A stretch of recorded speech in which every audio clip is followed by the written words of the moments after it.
আজকের গরম খবর, ট্যাঙ্গনমারির সুমাইয়া পাম্পে তেল দিবে বিকেল 3টায়।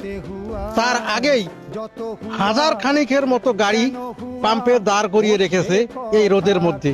আর রোদের তাপ থেকে বাঁচার জন্য গাড়িওয়ালার ঘর, গাড়ির উপর গাছের ডালপালা, ভুট্টার গাছ, জঙ্গল সব গাড়ির ট্যাঙ্কির উপর, গাড়ির উপর দিয়ে গাড়ির ঢাকে রাখছে, ঢাকে থুছে যাতে গাড়ির রোদ না লাগে। এই যে দেখেন সবগুলো গাড়িতে কলার পাত, গাছের ডাল, মেহগনির গাছ, কুকুরমুচার গাছ, এই দেখেন মেহগনির গাছ গোটা একটা ভাঙিয়ানি গাছে গাড়ি দিয়েছে, দেখছেন? এই যে বস্তা দিয়ে ঢাকে থুছে, এই হলো কারবার।